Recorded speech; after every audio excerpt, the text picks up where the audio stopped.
I would like to share a book with you today by Roland Smith, and the name of the book is Zach's Lie.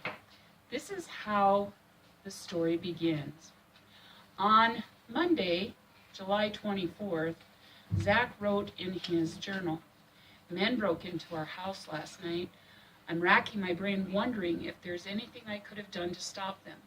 Where was the Cape Crusader when I needed him? Dad would have done something if he had been there, but they're saying that he's the reason men came into the house." Jack had been sound asleep when the man clamped his hand over Jack's mouth. "Make one sound and you will die," the man whispered. To prove the seriousness of his words, he held the point of his knife an inch from Jack's right eye. Jack wet himself. The man was dressed in dark clothes. He wore a ski mask over his head and surgical gloves on his hands. "Turn over on your stomach." Jack did as he was told. His arms were wrenched behind his back. He heard tape being torn. His wrists were bound together.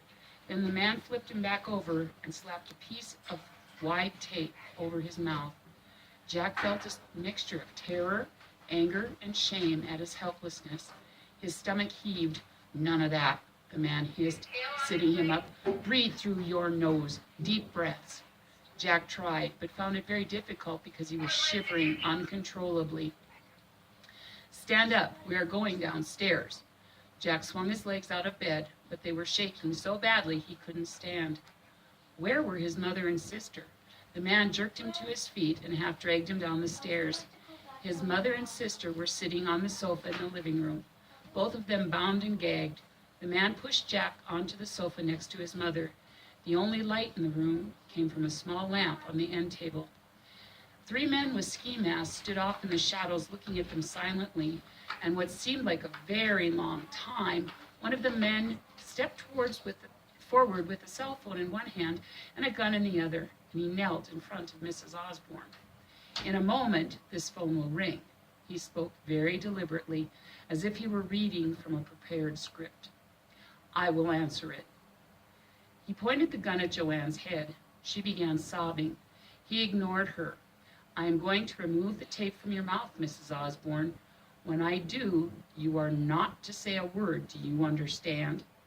She nodded, and with a quick movement, he tore the tape off.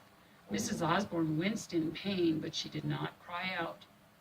"After I answer the phone, I will hold it to your ear, and you are to say, 'They will kill us if you talk.' Nothing more." This begins the story of Zach's Lie. The little boy's name in the story is Jack. He has a sister named Joanne and a mother and father. They have very, very many different adventures in this book. Their father has been captured by the DEA. They're put into witness protection program, and who knows what will happen from there. If you like this book, read the second book that goes with this set called Jack's Run. It's also by Roland Smith. Thank you.